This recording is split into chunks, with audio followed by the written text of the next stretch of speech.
reflect or represent the views of WTMP, its officers, staff, or advisors. Listen to the Call for Help show with attorney Paul Rebein every Saturday morning here on WTMP. And if you need a personal injury attorney, call the Rebein Brothers PA at 813-305-7285. 813-305-7285. Good morning and welcome to the Call for Help show. I'm your host, attorney Paul Rebein. With me in the studio today is my co-host, Robin Lockett. Good morning, Robin. Good morning. Good morning. Good morning. Literally for me, I just woke up a few minutes ago. Robin reminded me we had the show today. I've been gone on vacation for a week and just got back yesterday. And I was telling Robin I never sleep in, and somehow I just woke up a few minutes ago to Robin remind me we got the show today. So thank you. Thanks for waking me up. And that's with me not getting sleep. I don't know why I haven't been able to sleep. I mean, it's been just mentally, I haven't been able just to sleep consistently. I wake up at, go to sleep at 12 and wake up at 2, and so it's been difficult. Well, how was your Thanksgiving? It was okay. It was okay. It was the first Thanksgiving without my mom, and I'm accustomed to at least going over there. Yeah, me too. So it was okay. The majority of the day I stayed home, and then I didn't house hop like I normally do, because I just go and different people's house, and they embraced me and fixed me a plate because it's just me. But it was okay. Well, we went to, it was my first Thanksgiving without my mom as well. So yeah, we went to my wife's sister's house in New York, and that was fun. And we spent the week in New York City, in Manhattan before that. That was Manhattan, nice. Yeah, we had a good time. Definitely different from Florida. It was good to get away. We tried to get a look. I thought it was going to be cold, or at least cooler, but the sun, the heat rose again. So it's supposed to get cold this weekend though. But yeah, just a nice crisp weather is always nice. Yeah, no, it was like the lowest it got last week in New York, it was like 21 degrees. Now that was cold, but otherwise it was between 30 and 50. Did it snow?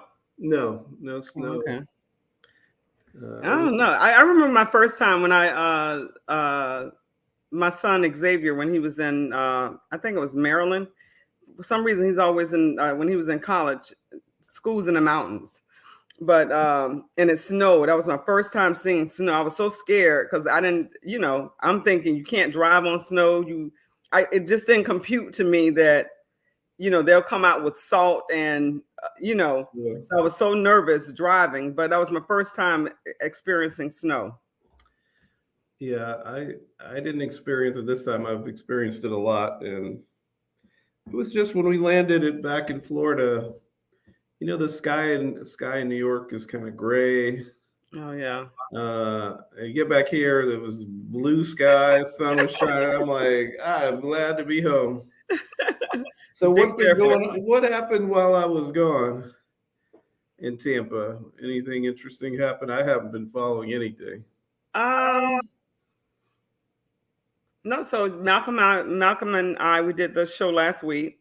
I brought just the people that have attended like city council before, just to explain what their experience was, to identify what their experience was, because a lot of them had never been down to city council, what it felt like to see, people that they put in office to either bring up a motion or to, declare, vote something down.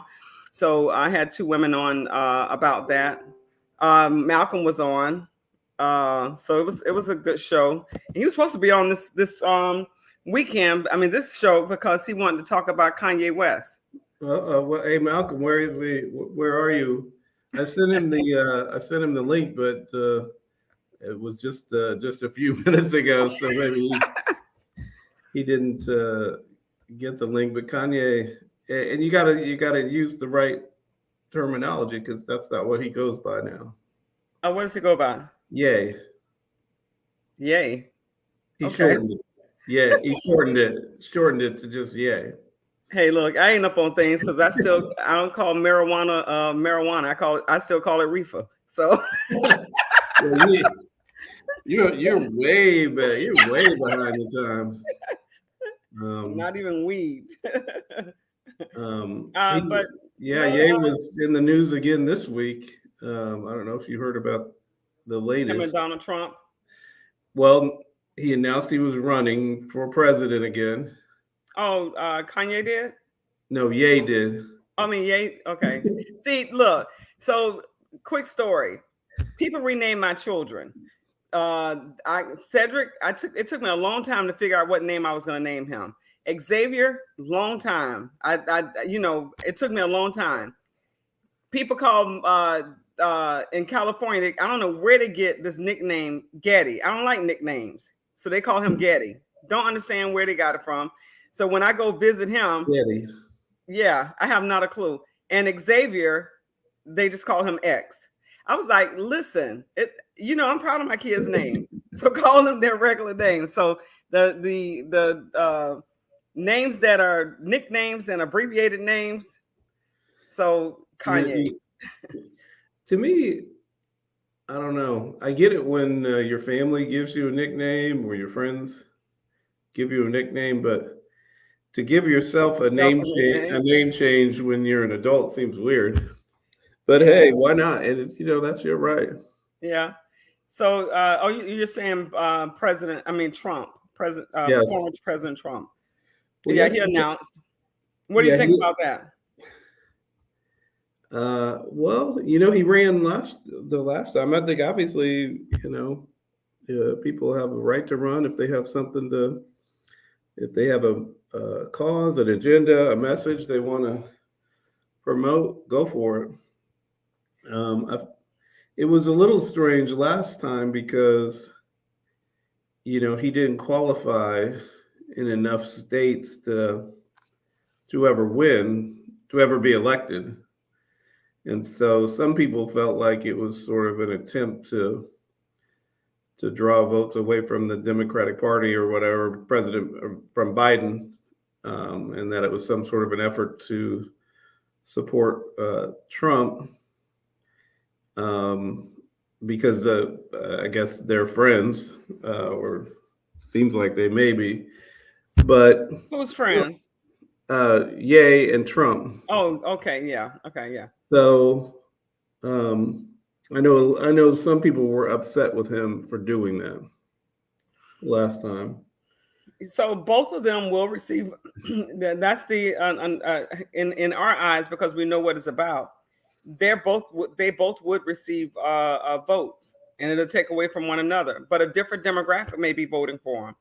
Younger people will possibly come out and vote for Kanye, and those individuals that follow Trump will come out and vote for him. What was interesting was when the question was asked among people that support him, if he and DeSantis ran, who would they support? And people would support Trump. They wanted DeSantis to stay as governor. Gotcha. I thought that was interesting. I thought you were talking about Ye for a second. Oh, no. Well, I guess the latest Ye news is that he had dinner. We got to call people by their up-to-date name. Okay. He had dinner with former President Trump at Mar-a-Lago,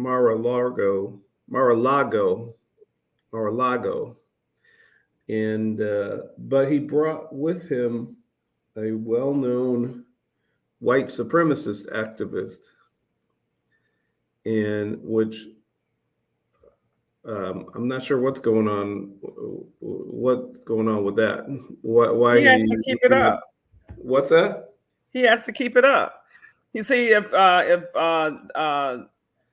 DeSantis runs, Trump is going to try to get votes from anywhere he can. So for him still to promote that he's a racist, that's a plus for him because those fools will come out. And so he would have to pull everything out. That's why he didn't want. He told Kanye that, hey, yelled at him, I guess, and said, "Don't you'll lose if you run." To for him not to run, for Kanye not to run. But is he running as a Republican or an independent? Yay. Oh, I don't know. I don't know what Kanye is. Probably. I don't know. Because last time he wasn't running as a Republican. He was an independent. So I don't know. I'm not sure what party he's in, but I don't know what he was doing hanging out with the white supremacists or bringing him to the dinner. That's part of the I think of everything as a puzzle. That's part of his puzzle. So he need the racist people too. So I get that, but I don't know why Ye would be with him. That's what you're asking about Kanye. Yeah. Were they at the same dinner? He brought the guy. Who did? Ye. I thought Donald Trump. Well,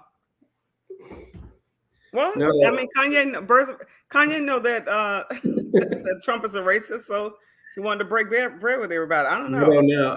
The thing I read said he brought him. So, I didn't know that. I thought that was some. I thought it was two different dinners. No, okay. It was all one dinner.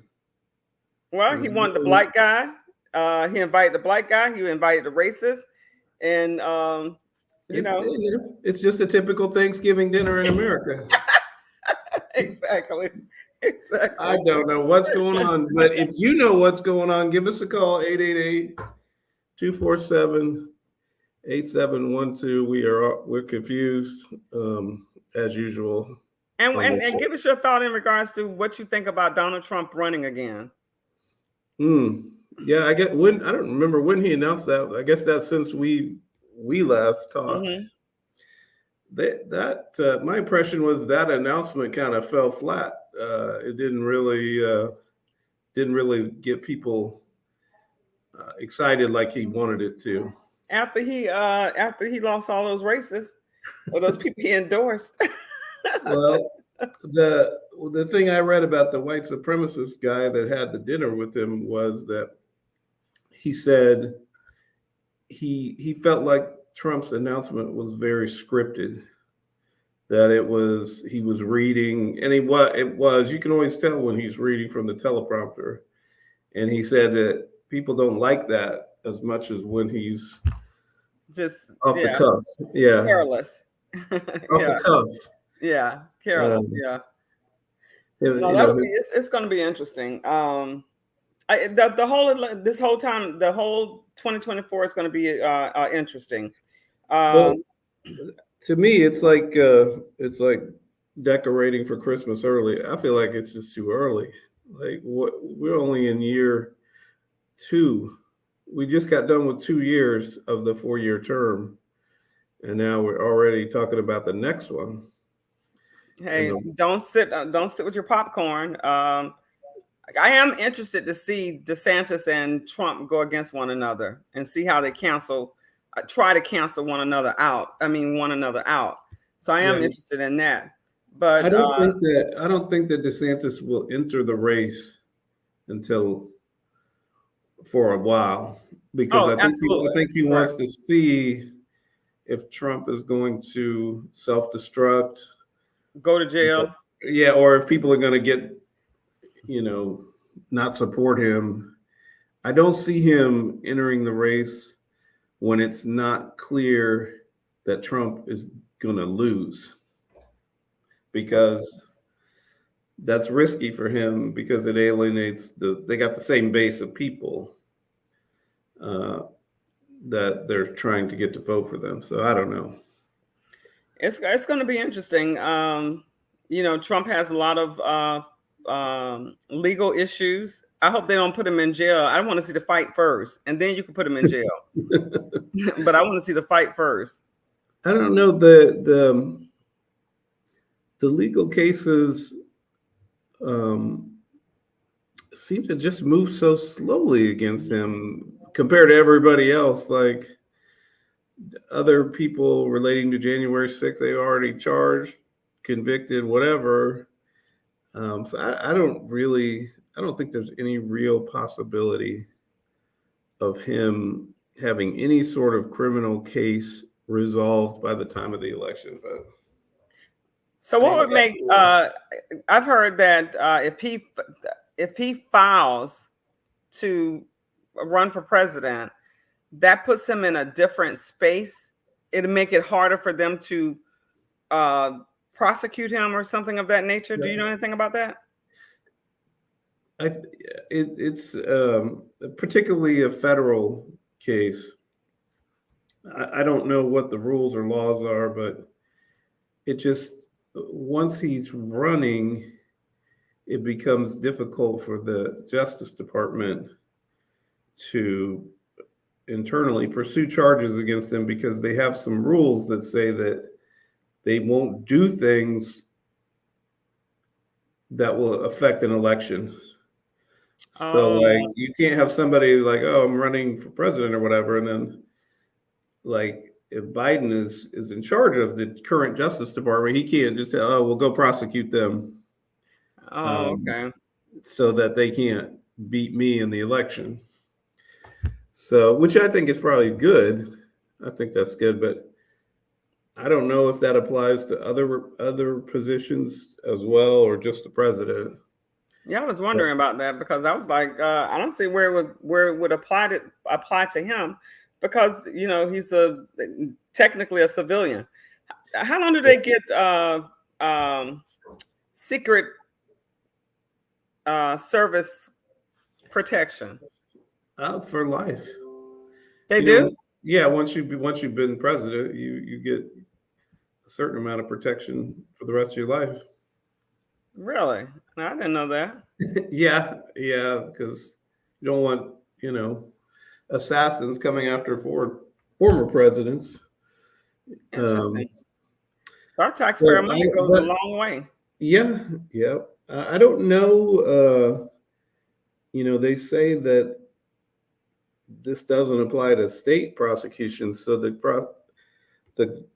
I guess there's a grand jury investigation in Georgia. So that, I guess, the prosecutor in Georgia could bring charges. And New York, that little lady in New York, she ain't playing with him. That's a civil. Right now, it's civil. Oh, it is. Yeah.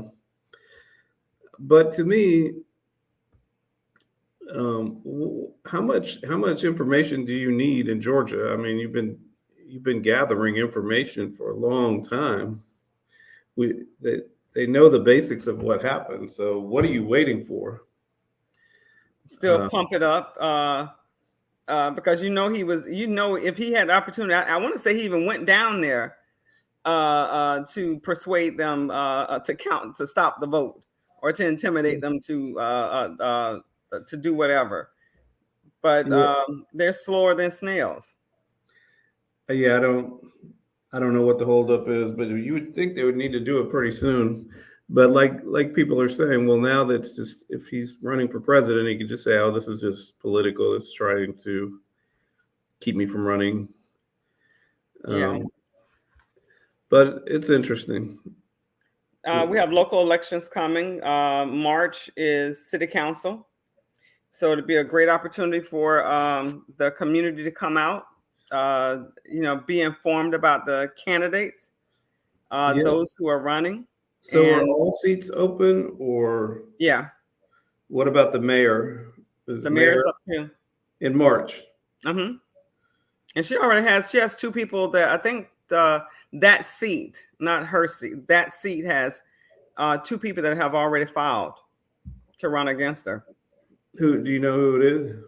No. One, Belinda Noah is one person. She ran for judge. Okay. I'm not sure who the other person is.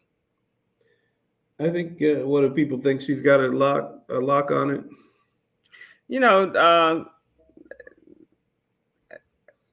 If nobody runs, yeah, she does. Well, yeah, if you're the only one running, you're probably going to win. But yeah, a lot of people feel, because they didn't know of anyone that was running. So the idea would be that, yes, she did. She does. March will be here soon. It's almost December, so we're talking 4 months.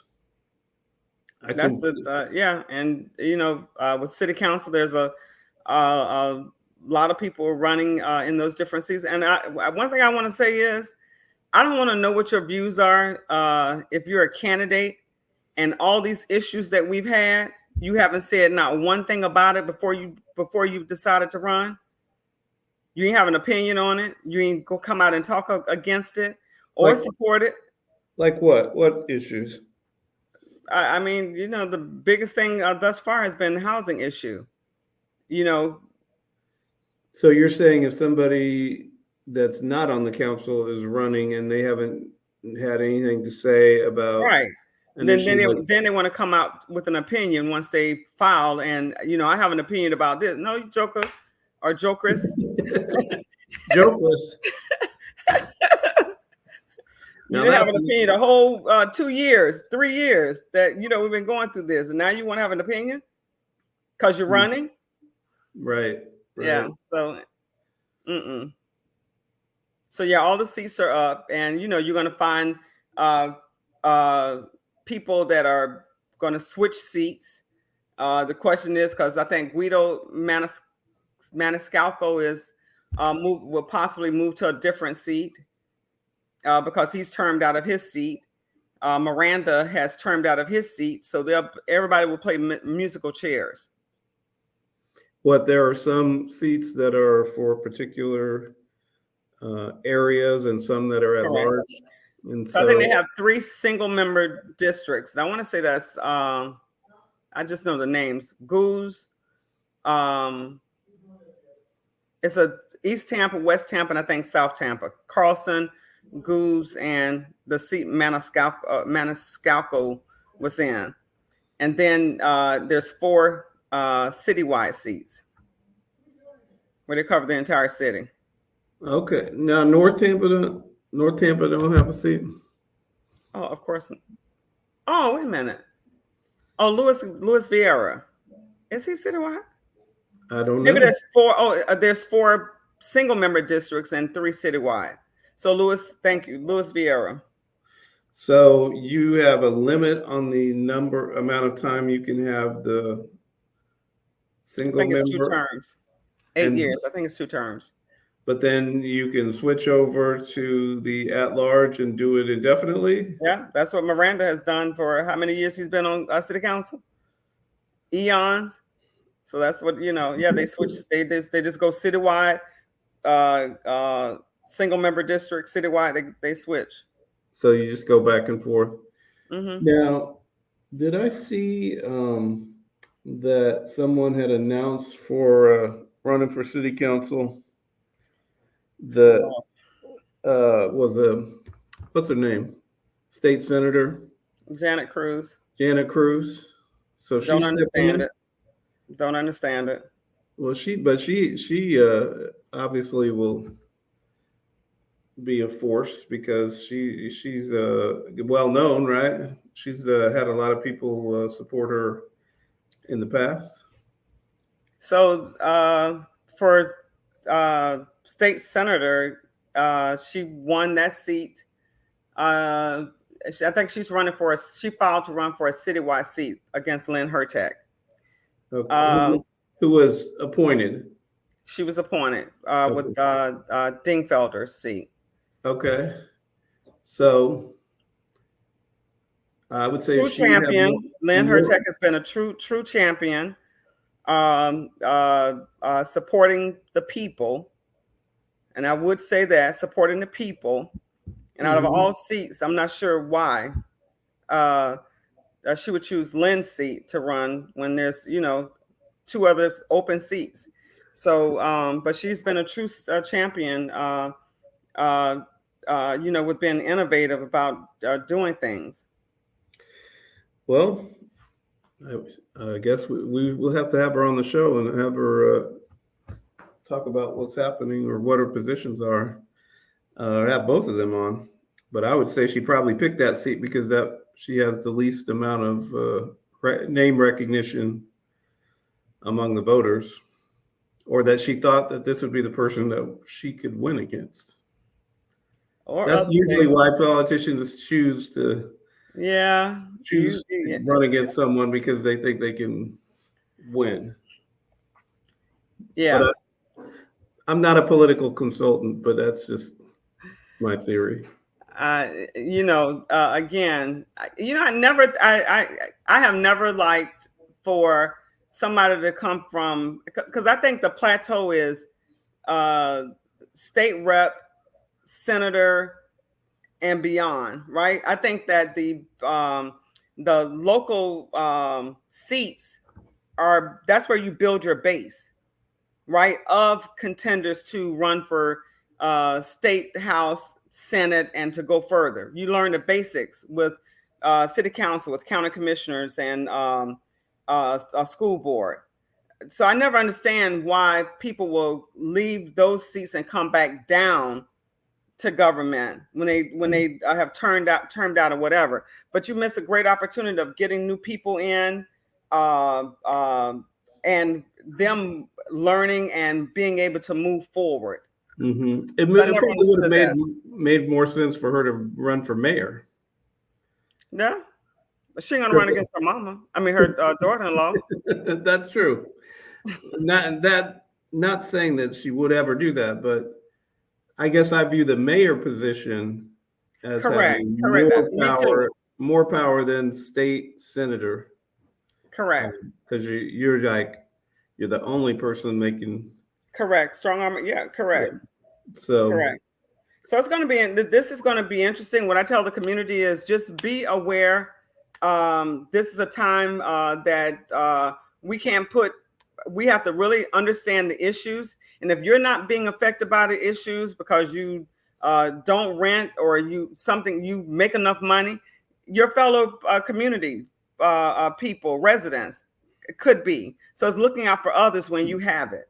So it's going to be interesting.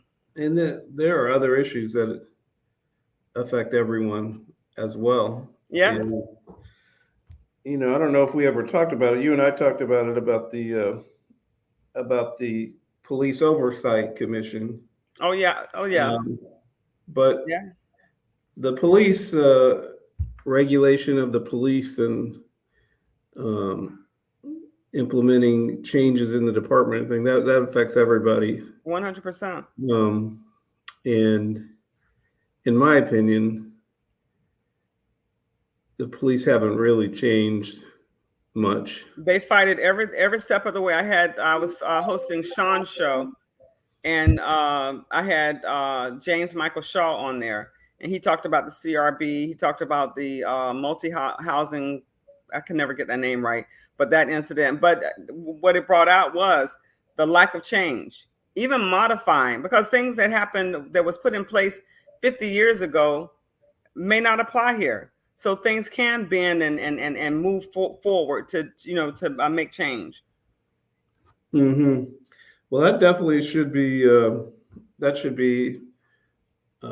top priority or a top issue in the political discussion for mayor, for city council. Those are questions that we have to ask, right? Because they are put in office by the people. So those are questions that we should ask. Well, we'll have to ask them next week because our time is up on the Call for Help show. We'll see you next week. Bye. Bye-bye. Tell me why you cry.